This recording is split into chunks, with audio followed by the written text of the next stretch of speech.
어느 부흥회 목사님이 그러셨어요. 그 부흥회가 은혜가 임하는지 안 하는지 알 수 있는 지표가 있답니다. 이게 뭐냐?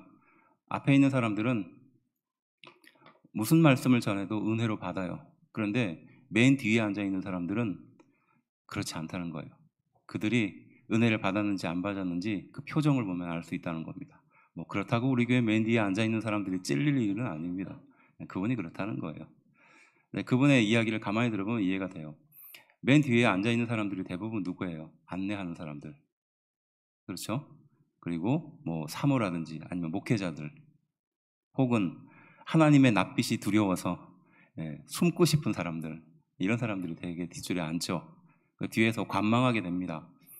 말씀을 듣기보다는 성도들의 뒤통수를 먼저 보게 되고요. 그들의 상태나 그들의 모양들을 먼저 보게 됩니다. 자신의 심령을 보기보다는 그 다른 사람들의 모습을 자꾸 보려는 마음이 우리가 하나님께 나아가는 데 자꾸 방해가 된다는 거예요. 앞서 말한 것처럼 사모도 그럴 수 있고 목회자도 그럴 수 있고 안내위원들도 그럴 수 있고 또 하나님께 가까이 가기를 두려워하는 사람들도 그럴 수 있다는 겁니다. 그러니까 충분히 이해가 됩니다. 그래서 그 목사님의 말이 그 뒤에 앉아있는 사람들의 얼굴의 표정을 보면서 그들이 은혜를 받으면 하나님께서 온전하게 충만하게 임했구나, 아니면 그렇지 않으면 좀 기도가 더 부족했구나, 뭐 이렇게 생각하신다는 거예요. 물론 어느 정도 좀 이해가 됩니다. 우리의 신앙의 자세도 마찬가지입니다. 어떤 일이 딱 시작되었을 때 그 시작되는 맨 앞에 서서 움직이는 사람들이 있어요. 근데 어떤 사람들은 중간에 껴서 함께 그냥 묻어가려는 사람들이 있습니다. 또 어떤 사람은 뒷짐지고 쫓아가기보다는 남들 뒤만 보고 따라가려는 사람들이 있어요.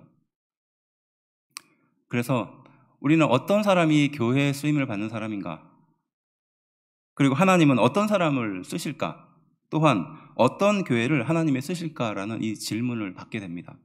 우리 인생은 한 번밖에 없습니다. 이 한 번밖에 없는 인생을 하나님이 쓰시는 인생으로 그렇게 살아야 되는데, 그렇지 못하고 앞서 나가지 못하고 그저 누구의 의견을 따라가거나 아니면은 누구의 뒤통수만 보면서 그렇게 따라가는 신앙생활을 살지 않는지, 그 기준이 있어야 하겠죠. 어떻게 해야 하나님이 우리를 쓰실까? 또 어떤 교회는 하나님이 과연 사용하실까? 사람들은 평가합니다. 말씀이 훌륭한 교회, 또 선교와 전도를 열심히 하는 교회, 성도들이 사랑과 은혜가 넘치는 교회, 이렇게 다양한 어떤 이유들을 평가합니다. 하지만 사실은 그게 중요한 게 아니라는 것을 우리는 잘 알고 있어요. 사람이 아무리 많아도요, 그 뒤에서 은혜라고 생각하지 못하면요, 거기는 지옥이 됩니다. 제가 알고 있는 교회도요, 마찬가지예요. 산보 예배가 이제 메인 예배잖아요. 근데 그 메인 예배에 꽉 찼었습니다. 늘 성도들이. 그런데 어느 날 그 뒷자리가 이렇게 빠지기 시작해요. 그러니까 뒤에 앉아있는 안내위원들이 무슨 이야기를 하기 시작하냐면, 우리 교회가 뭔가 이상하다. 교회가 이제 부흥하지 않고 정체되고 쇠퇴하고 있다. 막 이런 이야기를 안내위원들이 막 하고 다니는 겁니다. 그들의 마음의 은혜를 예배 가운데 은혜를 받기보다는 그저 앉아있는 성도들의 숫자에 교회의 부흥과 교회가 잘 되고 못 되는 것을 판단하고 있더라는 거예요. 그래서 그 목사님은 안내위원을 어디 앉히냐면 맨 앞에 앉혀요. 안내가 다 끝나고 나서 안내위원 뒤에 못 앉게 하고 맨 앞에 앉히는 겁니다. 되게 안내위원들이 그냥 아무나 세우진 않잖아요. 그래도 그 교회에서 좀 얼굴이 될 만한, 우리 교회는 제외입니다. 네, 농담입니다. 그래서 좀 얼굴이 될 만한, 교회를 좀 대표할 만한, 좀 밝고 막 이런 분들을 많이 세우잖아요. 그리고 또 신앙적으로도 좀 굳건하고 좀 흔들리지 않는 그런 사람들을 세우는 경향들이 있잖아요. 근데 그런 분들의 입에서 자꾸 불평이 나오고 환경을 판단하려고 하고 막 이러니까 이게 은혜가 안 되더라는 거예요. 저도 이해가 됩니다. 그래서 이게 참 사람이 다른 것보다는 이 자세가 중요하구나, 그리고 마음의 태도가 중요하구나. 뭐 교회에서 어떤 일이 생겼을 때 그 일을 어떻게 뛰어드는가, 또 그 교회의 일이 자신의 일이 되는가, 이게 참 신앙생활에 있어서 태도의 중요한 것 중에 하나구나. 그래서 우리는 몇 주 동안 어떻게 해서 하나님이 우리를 사용하실까에 대한 질문의 몇 가지를 요약할 수 있는데, 그게 뭐냐? 능력이 아니라는 겁니다. 실력이 아니라는 거예요. 또 추진력이나 어떤 일을 계획할 수 있는 어떤 것이 아니라는 겁니다. 우리는 쓰임받는 사람이 되기 위해선 능력이 있어야 되고 실력이 있어야 되고 추진력과 어떤 기도의 힘과 말씀을 붙드는 힘이 있어야 된다고 생각하지만, 사실은 이런 사람을 하나님이 사용하는 것을 저는 본 적이 없어요. 성경을 많이 읽는다고 하나님이 그 사람을 사용할까요? 기도를 열심히 한다고 하나님이 그 사람을 사용할까요? 물론 그런 사람들을 사용할 수도 있습니다. 하지만 결정적인 것이 있어야 돼요. 그것이 무엇이냐? 순종하는 사람입니다. 하나님의 말씀에 순종하는 거예요. 하나님의 뜻에 순종하는 거예요. 또 어떤 사람을 하나님이 쓰실까요? 믿는 사람이에요. 눈으로 보이는 것이 아니라 보이지 않는 것을 믿을 수 있는 능력을 갖고 있는 사람입니다. 그래서 겉모습이나 사람의 숫자가 많다, 적어진다, 이게 중요한 게 아니라 그 사람들이 정말 거룩해지고 신실해지고 있는가, 하나님의 뜻으로 그들이 믿음 안에서 굳건히 서고 있는가, 알곡과 같이 거룩해지는 사람들이, 또 거룩하게 살려고 하는 사람들이 많아지고 있는가, 믿음으로 볼 수 있는 능력이 필요한 거예요. 또 무엇입니까? 엎드리는 사람이에요. 자신을 내세우고 자신을 드러내는 것이 아니라 늘 자신을 내려놓고 엎드리는 사람입니다. 이것이 하나님께서 사용하시는 사람, 또 하나님께서 사용하는 교회에 대한 일종의 결말인 겁니다. 능력 있고 실력 있고 추진력 있고 어떤 것을 갖추는 사람이 아니라 하나님의 말씀 앞에 순종하는 사람, 또 보이지 않는 것을 믿는 능력이 있는 사람, 또 엎드리는 사람, 바로 이런 사람을 하나님이 사용하고 이런 교회를 하나님이 사용하실 줄로 믿습니다. 그래서 교회가 아무리 텅텅 비어도요, 그 자리에 단 한 사람의 믿음의 사람이 있으면 하나님은 그 교회를 사용하십니다. 믿으시죠? 사람의 숫자는 중요한 게 아니에요. 또 얼마나 행사를 크게 하고 위대하게 하고 또 겉으로 번지르게 하는가가 중요한 게 아닙니다. 그 행사를 위해서, 또 그 예배를 위해서 목숨을 걸고 하나님이 기뻐하실 그 일을 위해서 최선을 다한 단 한 사람이 있는가, 그것을 하나님은 보신다는 겁니다. 저는 그래서 임직식이 은혜로웠다라고 말하는 것은요, 물론 여러 가지 요인들이 있어요. 다양한 평가의 요인들이 있을 수 있습니다. 하지만 그것은 다 제가 보기엔 중요한 게 아니에요. 물론 안내도 잘 해야 되고요, 또 뒤에 여러 가지 불편하지 않게 또 준비도 해줘야 됩니다. 하지만 그것보다 더 중요한 게 있는 거예요. 그 임직식에 대한 하나님께서 사명을 나에게 주신 것에 대한 감사하는 마음, 그리고 이것을 설레하고 기뻐하고 또 앞으로 해야 할 일들에 대한 기도를 하는 사람들, 그게 진심으로 내 가슴에 새겨서 그렇게 살려고 시작하는 사람들, 하나님 바로 그 사람들의 마음과 진심을 보셔서 그 자리에 임하신 줄로 믿습니다. 다 잘해서지만 그것보다 단 한 사람이라도 그런 마음을 가졌기 때문에 하나님은 그 예배 가운데 임하신 줄로 믿습니다. 앞으로 모든 사역들도 마찬가지예요. 무엇이 옳다 그르다 이렇게 말할 수는 없습니다. 솔직히 하나도 빼놓을 수 없는 것들이에요. 하지만 빼놓아서는 안 될 것들이 있는 거예요. 어쨌든 어떤 사람을 하나님이 쓰실까? 어떤 교회를 하나님이 쓰실까? 우리 성도들에게 권면합니다. 순종하십시오. 그리고 믿으십시오. 그리고 엎드리십시오. 이 세 가지는 하나님께서 우리에게, 또 우리 교회에게, 또 저에게 요구하고 계시는 것인 줄로 믿습니다. 특별히 세 가지 주제를 가지고 이 말씀의 주제를 좀 살펴보려고 하는데요. 그 첫 번째, 복음으로 살라라는 주제입니다. 복음으로 살라. 1절 말씀인데요. 함께 한 목소리를 좀 읽어볼까요? 읽어봅시다. 시작. 형제들아, 내가 너희에게 전한 복음을 너희에게 알게 하노니 이는 너희가 받은 것이요 또 그 가운데 선 것이라. 아멘. 안 보였나요? 다 보였죠? 네. 너희에게 전한 복음이 있는데 그 전한 복음을 어떻게 알게 하고 받게 하고 그 가운데 서게 하는 것이라는 겁니다. 굉장히 중요한 내용이 담겨 있어요. 우리가 듣는 이 복음을 우리는 알게 됩니다. 듣게 되죠. 하지만 여기서 끝나는 것이 아니라 우리는 이것을 받게 되는 거예요. 그리고 마지막 그것을 통해서 서는 것입니다. 이 세 가지를 강조해서 표현하고 있어요. 안다는 것은 무엇을 말하는 걸까요? 당연히 지식적인 알미죠. 또 깨달음에 대한 알미입니다. 하나님의 말씀이 그렇다. 또 나를 구원하시고 나를 사용하시고 나를 인도하시고 사랑하시는구나. 그것을 아는 것이죠. 그 다음 단계가 무엇입니까? 받는 거예요. 이 받는다는 것은 심는다, 또 반응한다, 또 혹은 아멘으로 화답한다 라는 말을 쓸 때 사용하는 말인 겁니다. 하나님의 말씀이 나에게 받아들여지는 거예요. 그저 아는 수준이 아니라 나의 심령에 받아들여지는 겁니다. 동의한다라는 겁니다. 자신의 못난 모습을 하나님의 말씀에 비춰보니까 내가 잘못했구나, 이걸 깨닫는 겁니다. 그리고 나서 어떻게 되는 겁니까? 내 마음으로 받아드는 거예요. 그렇게 해야지 라는 결심을 하는 겁니다. 근데 여기서 끝이냐? 네, 끝이 아니라는 겁니다. 그 다음 단계가 뭐죠? 그 가운데 선 것이라고 표현해요. 그 말씀을 알고 동의하고 내 마음에 심어주는 상황보다 그 다음 단계 하나가 더 있는데 그 가운데 사는 것이다 라고 말해요. 그렇게 살아보는 것입니다. 하나님이 나를 사랑하신다는 그 당연한 그 말씀을 내가 지식으로 알았지만, 그것을 내 마음으로 새겼지만 이제 그것으로 살아보는 거예요. 이 경험이 있다는 겁니다. 주변에 보시면 이제 어깨 넘어서 배운 걸 금방금방 이렇게 잘 하시는 분들이 있어요. 우리는 그걸 보고 눈썰미가 좋다 그러죠. 뭐 별로 가르쳐 주지도 않았는데 어깨 넘어서 슬쩍 보고 금방 따라합니다. 눈썰미가 좋다고 말하지만 사실 눈썰미도 눈썰미지만 여기에 비춰보면 무엇일까요? 어깨 넘어서 배운 걸 보고도 못 배우는 사람이 더 많아요. 하지만 그것을 자기 것으로 삼는 겁니다. 어깨 넘어서 배운 걸 가지고 내 걸로 만들어 보는 거예요. 시행착오가 있겠죠. 또 실수가 있고 어설픈 일들이 생깁니다. 그런데 그것을 자기의 것으로 체득하는 과정인 겁니다. 그래서 눈썰미가 좋다라는 말은 어깨 너머로 배운 그것을 내 것으로 만드는 능력이 탁월하다는 의미예요.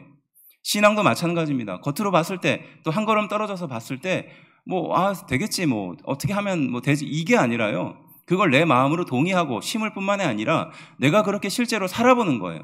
그리고 그것을 통해서 능력이 나타난다는 것이에요. 이 세 가지를 이 사도 바울은 1절을 통해서 강조하는 겁니다. 알게 할 뿐만이 아니라 그것을 받게 하고, 또 그것에 끝나는 것이 아니라 그 가운데 서는 것, 이 세 가지가 우리의 신앙생활의 기초를 만들고 또 열매를 맺게 하는 가장 중요한 관계라는 겁니다. 제가 이제 복음을 전해 보면 처음 믿는 사람들을 만나는 경우가 있거든요. 길에서 만나든 아니면 다른 공동체를 통해서 만나든, 이게 만나면 한 열의 7, 8은 요즘 그런 것 같아요. 열의 7, 8은 공통적인 대답을 하는데 우리 집안에 교회 다니는 사람이 있다 그래요. 그리고 또 먼 친척 중에서 목사님들이나 장로님이 있다는 거예요. 거의 그래요. 그렇지 않습니까? 그렇죠. 근데 이게 여기서 딱 끝나면 좋은데 뭐라고 말하면 나는 그분들을 봐서 교회를 안 나간다는 거예요.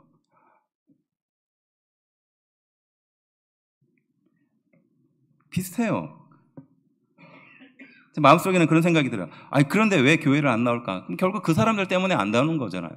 그 사람들의 행동이나 그 사람의 실수나 나는 저렇게 살고 싶지 않다, 이런 뜻에서 그런 이야기를 하는 겁니다. 비판하는 거죠. 그렇게 살아보고 비판하면은 제가 그 비판을 이해를 할 수 있어요. 만일에 그분이 교회를 열심히 다시 다녀보고 또 그분들처럼 열정을 다해서 또 직분도 받고 교회 안에서 봉사하고 헌신하면서 하나님의 이 귀한 교회를 생명처럼 사랑하는 그 경험을 하고 난 뒤에 그들을 비판하거나 그들의 행동을 비판하면 충분히 겸허하게 수용할 수 있습니다. 근데 대부분 이렇게 초신자들이나 교회를 다니지 않는 사람들에게 복음을 전하면 그 이야기를 하는 거예요. 그리고 자기가 맞다는 거예요. 자기 생각이 물론 일면 맞는 것도 있어요. 남들은 일요일날 어디로 가고 가족들을 위해서 시간을 쓰는데 그 사람들은 교회 중심으로만 살고 가족들의 일은 신경도 이런 이야기를 하는 겁니다. 근데 실제로 그렇게 살아봤느냐? 살아본 적이 없거든요.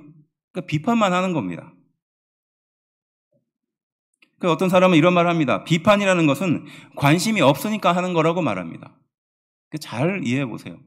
사람들이 비판하는 사람들은요, 사실 내가 관심이 있어서 이렇게 비판한다 말하지만 사실은 관심이 없는 사람들이 대부분이에요. 관심이라는 것은 자기가 손해볼 것이 없기 때문에 그러는 겁니다. 또 자기에게 지분이 없기 때문에 그러는 거예요. 그리고 자기에게 책임이 없기 때문에 비판할 수 있는 겁니다. 앞서 말했던 믿지 않는 그 사람들의 말에서 나오는 그 비판들은요, 가만히 살펴보면 자기는 별로 책임지고 싶지 않은 거예요. 자기는 별로 거기에 대한 지분도 없어요. 그리고 그 일을 통해서 손해볼 것이 별로 없습니다. 그러니까 그렇게 서슴없이 비판할 수 있는 겁니다. 관심이 없으니까 결국 한 걸음 떨어져서 그들의 상황과 현장을 판단하는 거예요. 우리 임직자들이 세워지는 과정이 6개월이 결코 쉽지 않았거든요. 쉽지 않았죠. 임직 전날까지도 정말 수많은 시험들이 아마 여러분들의 가정에 또 여러분들의 환경에 아마 직장에 넘쳐났을 겁니다. 그런 과정들을 넘어서 임직이라는 영광스러운 그 일을 받았잖아요. 그걸 겪어보지 않고는 이것이 어떤 것인지 잘 모르는 겁니다. 그래서 장로님들이 왜 그렇게 살아? 아니면 권사님들이 왜 그렇게 살아? 이런 이야기 하는 사람들에게 제가 하고 싶은 말이 있어요. 그렇게 합당하게 한번 살아보라고요. 그렇게 거룩하게 한번 살도록 노력해 본 다음에 그리고 그들의 행동이나 잘못을 비판하면 충분히 이해가 되겠죠. 사실 직분을 받았음에도 불구하고 그렇게 못 사는 사람이 많은 것이 사실인 겁니다. 우리 임직자들에게 제가 요구한 거 뭐가 있었죠? 하루에 말씀 한 장 꼭 읽어달라. 그리고 기도 30분 꼭 해달라. 그리고 이왕이면 교회에서. 그리고 또 뭐 있습니까? 새벽 예배, 수요 예배, 금요 기도회. 교회에서 하는 예배니까 빠지지 않도록 노력해달라. 멀리 떨어져 있거나 사정이 생기면 어쩔 수 없으니 시간도 안 맞을 수 있고요. 그러니까 온라인 예배까지 열어서 그렇게라도 좀 해달라. 그리고 모든 예배에 감사의 마음을 꼭 담아라. 그래서 작은 돈이지만 단돈 몇천 원이라도 헌금을 모아서 그렇게 드리라. 제가 그래서 여러분들이 그 모아온 그 헌금을 어제 다 돌려드렸을 겁니다. 그 임직 헌금에 보태가지고 헌금하라고요. 어떻게 보면 기본 중에 기본인 겁니다. 근데 이런 기본도 못하는 분들이 너무 많아요. 임직을 받고 나서도 물론 이것을 완벽하게 해야 된다라고 누구도 강요하지 않습니다. 하지만 반대로 생각해보면 장로님인데 성경에 하루 한 장도 못 읽는다면 그거 이상한 거 아닙니까? 권사님인데 하루에 기도 30분도 안 하면 그거 이상한 거잖아요. 안 그렇습니까? 안수 집사님인데 예배를 드리는데 감사의 마음이 없어요. 그럼 그게 이상한 거지 않습니까? 너무 이상한 건데 우리는 당연하게 여기고 남들도 그렇게 사니까 그냥 그런가 보다 라고 생각하는 거예요. 그리고 거룩하게 사는 사람들, 또 성실하게 사는 사람들, 하나님 보시기에 부끄럽지 않게 사는 그 사람들이 대부분인데 그 사람들의 행동과 그 모습을 보면서 비판하는 거예요.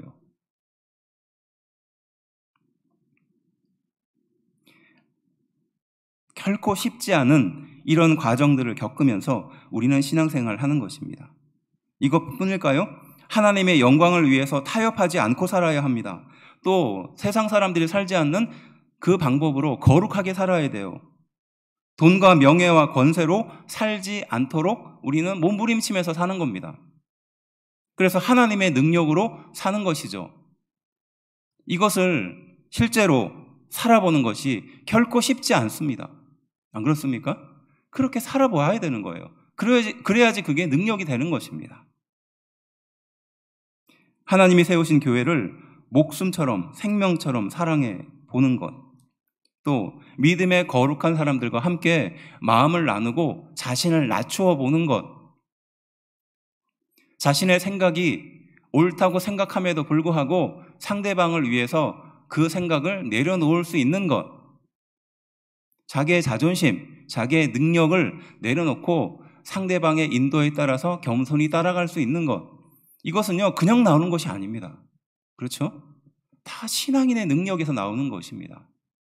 이 복음으로 살라, 알게 하고 받게 하고 그 가운데 서라라는 이 세 가지가 우리 귀한 성도들의 삶에 넘치기를 주의 이름으로 축원합니다. 그저 겉모습만 따라하는 신앙인들이 아니라 이렇게 정말로 제대로 살아서 제대로 능력을 나타내는 그런 성도가 되어야 하는 것이에요. 두 번째는 무엇일까요? 하나님의 은혜로 살라입니다. 10절 말씀인데요. 함께 읽어봅시다. 시작. 그러나 내가 나된 것은 하나님의 은혜로 된 것이니 내게 주신 그의 은혜가 헛되지 아니하여 내가 모든 사도보다 더 많이 수고하였으나 내가 한 것이 아니요 오직 나와 함께 하신 하나님의 은혜로다. 아멘. 내가 나된 것은 무엇이라고요? 하나님의 은혜라는 것입니다. 그리고 더 많이 내가 수고한다 할지라도 그것은 내가 한 것이 아니라 하나님의 은혜로 한 것이다 라고 고백합니다. 자, 이 말에는요, 사실은 굉장한 배경이 담겨 있어요. 왜냐하면 사도 바울은 사람들에게 무시를 당했던 사람이었거든요. 예수님을 따라다녔던 그 12제자가 아마 사람들 가운데 가장 높은 평가를 받았을 겁니다. 예수님 옆에서 그 말씀을 직접 들었고 또 예수님께서 직접 행하신 그 기적들을 보았으니까 권위로 본다면 그들이 가장 높은 권위에 있을 거예요. 그리고 그 영향을 받은 또 가까이 따라다녔던 그 사람들, 수많은 무리 사람들 중에서 지도자가 될 만한 사람들이, 이제 교회에 중요한 역할들을 했던 사람들이 그 다음에 영향력을 발휘했을 겁니다. 그리고 그 영향 아래 우리가 잘 알고 있듯이 성령의 인도하심을 받고 경험했던 그 사람들, 마가의 다락방에 모였던 그 사람들이 정말 놀라운 능력을 경험하고 각자의 지역에 흩어져서 교회를 세우기 시작했던 그 사람들이 다음 권위를 받았겠죠. 그런데 그 권위 중에서 제일 밑바닥에 있는 사람이 있어요. 그 사람이 누구인가? 이 사도 바울이었던 겁니다. 왜냐? 그리스도인들을 핍박했던 사람이었으니까요.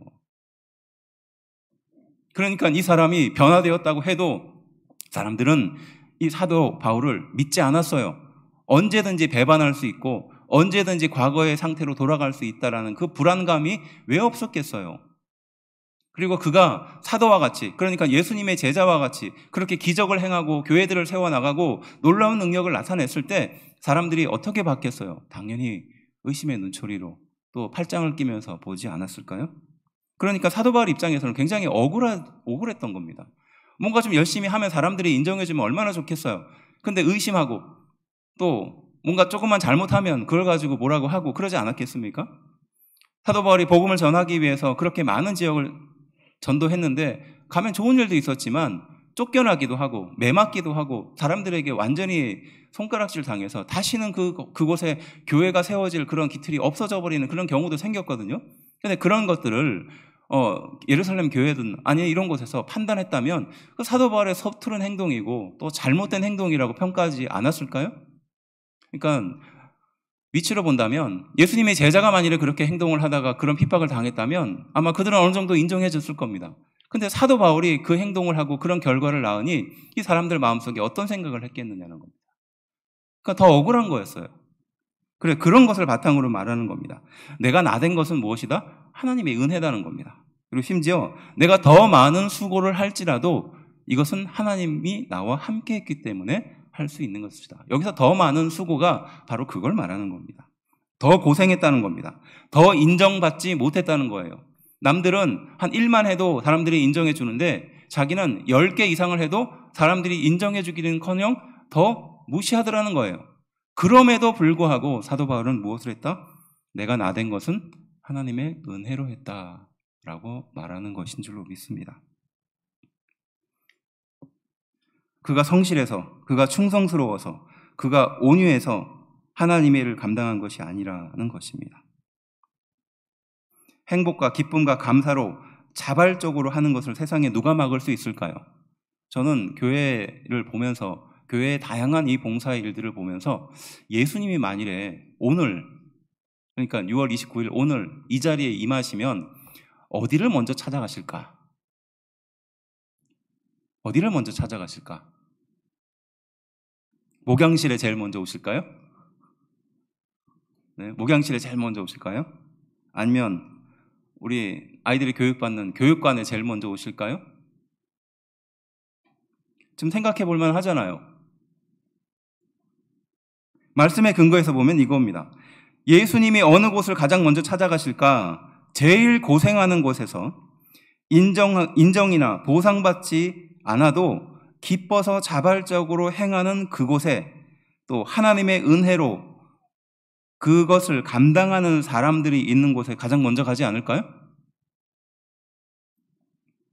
제일 고생하는 곳이지만 인정도 보상도 받을 수 없는 곳이지만 그 일을 기뻐서 자발적으로 행하는 그곳에 하나님의 은혜를 붙들고 하는 그 사람들이 있는 곳을 제일 먼저 찾아가지 않을까요?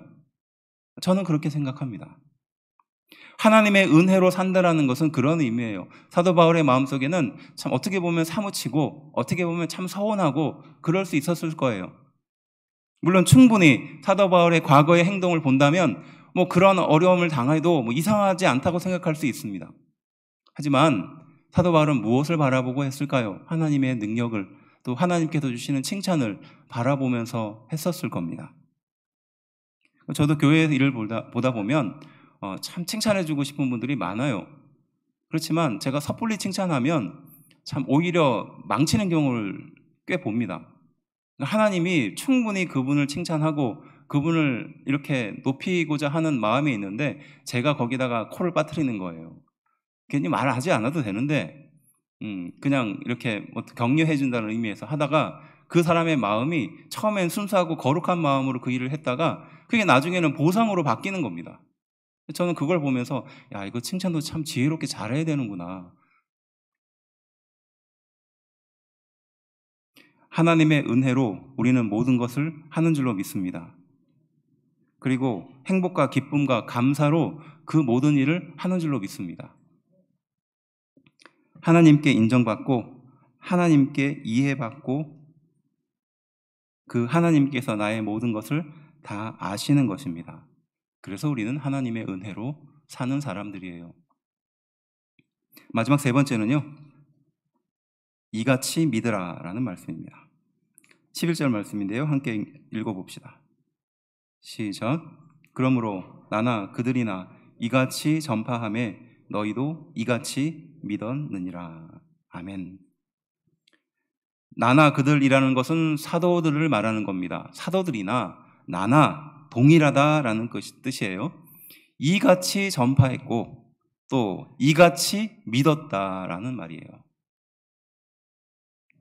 이같이 전파하고 이같이 믿었다. 무엇을 말하는 걸까요? 앞선 내용들을 말하는 겁니다. 복음으로 너희를 알게 하고 받게 하고 그 가운데 살게 했다는 뜻이죠. 그리고 하나님의 은혜를 붙들며 살게 했다는 겁니다. 그것이 이같이 믿게 했다는 뜻이에요. 그래서 너희는 바로 그렇게 믿었다는 뜻이에요. 무엇과 같을까요? 마치 유모 같은 심정이 아닐까요? 어머니 같은 마음으로 그의 인생 전체를 바라보면서 처음에 하나님의 말씀이 전해졌을 그때, 또 그것을 감격해서 마음에 심었을 때, 그리고 그것을 가지고 살았을 때 그 모든 과정들을 마치 유모의 마음으로 그렇게 지켜보고 사도나 나나 같은 마음으로 이같이 너희에게 복음을 전했으며 그리고 너희는 이와 같이 믿었다라고 말하는 것입니다. 청년들을 보면은 참 안타까울 때가 많죠. 세상에 부모 말 잘 듣는 청년이 과연 얼마나 있을까요? 저는 있으면 상 줘야 된다고 생각합니다. 어렸을 때는 말을 잘 듣지만 이제 조금씩 크면요, 말을 안 듣게 돼 있어요.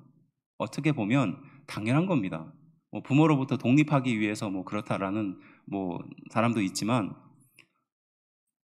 부모가 만들어 놓은 그 세계와 그 세상에 대해서 어린아이들은 그것을 충분히 배웁니다. 그리고 이제 배우고 난 뒤에 자기만의 세상으로 나가기 위해서 그것을 깨트리게 되어 있어요. 이해는 됩니다. 그런데 잘 안 듣는 건 당연한 겁니다. 그런데 그런 청년들이 교회에 나오면 그 부모님들은 우리 목회자들에게 기대하는 게 있어요. 내 말은 안 듣지만 목회자 말은 잘 듣겠지. 오해입니다. 더 안 들어요. 제가 우리 교회 청년들을 향해서 말하는 건 아닙니다. 제가 과거에 청년 사역을 했을 때의 경험을 토대로 말씀드리는 거예요. 잘 안 들어요. 듣는 것 같지만 듣는 척만 해요. 딴 생각합니다. 그리고 머릿속의 회전이 너무너무 빠르기 때문에 또 너무 많은 것들을 한 번에 생각하는 능력을 갖췄기 때문에 젊으니까 그렇죠? 잘 안 들으려고 그래요. 생각해보면 20대 그 청년들이 무슨 경험이 있겠어요? 무슨 대단한 인생의 어떤 능력을 깨달았겠습니까? 진리를 깨달았겠어요? 제가 그랬잖아요. 저도 20대를 돌아보면 많이 아는 것 같았는데 생각해서 보니까 참 바보같이 살았던 것 같거든요. 뭘 막 알고 대단하게 느끼고 막 세상을 다 이렇게 막 할 수 있을 것 같은데 지금 와서 생각해보면 참 그때 사고 안 친 게 다행이다라는 그런 생각이 들 만큼 사실 좀 무지한 게 사실이었습니다. 그런데 그런 청년들과 함께 목회를 하기 위해서는 어떤 능력이 있어야 되느냐? 기다려줄 줄 알아야 되는 거예요. 제가 항상 함께하는 동역자들에게도 강조했던 거거든요. 목회자가 뭔가 막 대단하게 청년들을 이렇게 막 해가지고 막 어떻게 대단한 걸 막 하려고 그러면 사고 납니다. 그거 하지 말라고 해요. 항상 강조하는 건 그들의 상태를 지켜보고 또 그들이 빨리 다가오면 그 빨리 다가오는 만큼 반응해주고 그들이 천천히 다가오면 천천히 오는 만큼 반응해주라라는 거예요. 기다려줘야 됩니다. 하지만 결정적인 순간에서는 당겨줄 수 있는 능력이 있어야 돼요. 그래서 항상 목회자는 관찰하고 기다리고 그들의 상태를 살필 수 있어야 돼요. 그게 먼저여야 됩니다. 하지만 이것보다 더 중요한 것이 있어요. 무엇이냐? 그들이 언제든지 돌아오면 그 자리에서 그 청년들을 맞이할 준비를 하고 있어야 되는 겁니다. 그래서 제가 그때 사역했던 청년부에서는요, 불을 안 껐어요. 24시간 청년부실에 불을 안 껐습니다. 교육자의 방에.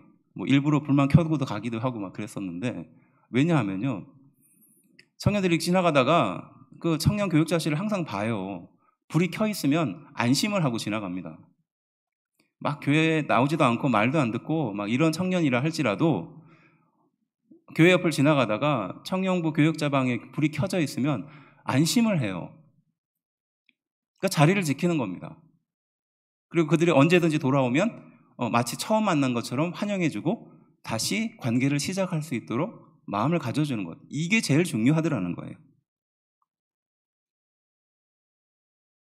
이상과 젊음밖에 없는 청년들에게 또 그들의 높은 생각과 또 그 높은 이상들을 채워가기 위해서는 현실의 벽이 높기 때문에 그 좌절감이 깊은 청년들에게 부모님이 하는 행동이나 또 기성세들이 하는 행동들은 마음에 들 수가 없어요. 그러니 반항하는 것이고요. 자기만의 세계를 만들려고 하는 노력과 몸부림일 수 있습니다. 하지만 그들이 현실을 부딪히고 현실의 모습들을 또 현실과 그 이상들을 부딪혀 보면서 어떤 것이 진짜인지 가짜인지 알게 되는 거예요. 그러면 이제 진짜 무엇을 붙들어야 하는지 누구를 보게 될까요? 부모의 모습을 보게 되거든요. 그리고 목회자의 모습을 보게 되는 거예요. 난 저렇게 살고 싶지 않았다라고 하는데 그들의 삶을 가만히 살펴보니까 부모님이 믿음으로 사는 거예요. 부모님이 신앙의 결단으로 사는 겁니다. 돈 계산하지 않고 하나님의 능력으로 사는 거예요. 목회자가 여기저기 막 눈치 보고 살지 않고 하나님 바라보면서 말씀 붙들고 사는 거예요. 그런 것들을 바라보면서 다시 돌아오게 되거든요. 그때 복음을 제시하고 그때 그의 영혼을 이끌어주는 거예요. 그게 청년 사역의 처음과 끝이었습니다. 이것이 무엇과 같을까요? 유모 같은 거예요. 빌립보서 1장 6절은 이렇게 말합니다. 너희 안에 착한 일을 시작하신 이가 그리스도 예수의 날까지 이루실 줄을 우리가 확신한다. 우리 귀한 성도들이 하나님께서 함께 하시고 또 착한 일을 이루시는 일을 결국 이루어 가실 줄로 믿습니다. 전 이것을 확신해요. 지금은 스스로 부족하다 말할지 모르지만 하나님은 여러분들을 향하여 계획을 갖고 있습니다. 그리고 그것은 내 생각보다 내 뜻보다 더 뛰어나다는 것입니다. 그리고 반드시 이루어 가실 줄로 믿습니다. 제가 이 마음을 갖는 것이에요. 목회자가 이 마음을 갖고 성도들을 바라보는 겁니다. 좀 부족해도요, 좀 본인은 연약하다 말해도 자신의 단점이 드러나서 자존심 상할지 모르지만 목회자는 그걸 보고 있는 것이 아닙니다. 그 뒤에 하나님께서 이 성도를 통해서 하실 일, 또 그를 통해서 채워갈 일, 이걸 바라보고 있는 것이에요. 또 어떻게 교훈합니까? 갈라디아서 6장 9절 우리가 선을 행하되 낙심하지 말지니 포기하지 아니하면 때가 이름에 거두리라. 우리가 하는 선, 우리가 하고 있는 이 거룩한 모든 결정들을 끝까지 믿고 포기하지 않으면 결국 이룰 줄로 믿습니다. 어떤 사람이 하나님을 쓰실까요? 또 어떤 교회가 하나님의 쓰임을 받을까요? 서두에 말했듯이 능력 있는 사람, 실력 있는 사람, 추진력 있는 사람, 물론 하나님도 이런 사람을 사용합니다. 하지만 순종하는 사람, 또 믿음으로 보는 사람, 엎드리는 사람을 하나님이 사용합니다. 만일에 둘 중에 하나를 골라야 된다면 어느 것을 먼저 선택해야 할까요? 그것은 순종하는 사람입니다. 또 하나님의 능력을 믿는 사람이에요. 또 먼저 엎드릴 줄 아는 사람입니다. 왜냐? 하나님은 능력이 있으시기 때문입니다. 하나님은 실력이 있으시기 때문이에요. 하나님은 추진력도 있으시는 분입니다. 세상의 모든 만물을 창조하시고 우리의 인생의 가장 약점과 가장 강점을 누구보다도 잘 알고 계시는 분이 우리 인생을 이끌어 가시기 때문인 줄로 믿습니다. 이 일을 위해서 목회자인 제가 먼저 그렇게 사는 겁니다. 능력이나 실력이나 추진력이나 대단한 것을 붙드는 것이 아니라 하나님의 말씀 앞에 순종하는 겁니다. 하나님의 말씀 앞에 엎드리는 거예요. 믿음으로 바라보는 겁니다. 그것이 목회자가 가장 먼저 해야 할 일이고 바로 그러한 모습을 성도들이 보고 따라 사는 것인 줄로 믿습니다. 바로 이러한 관계가, 이러한 능력이, 또 이러한 사람이 하나님께서 사용하시는 사람입니다. 어떤 사람을 하나님이 쓰실까요? 어떤 교회를 하나님이 쓰실까요? 기도하겠습니다.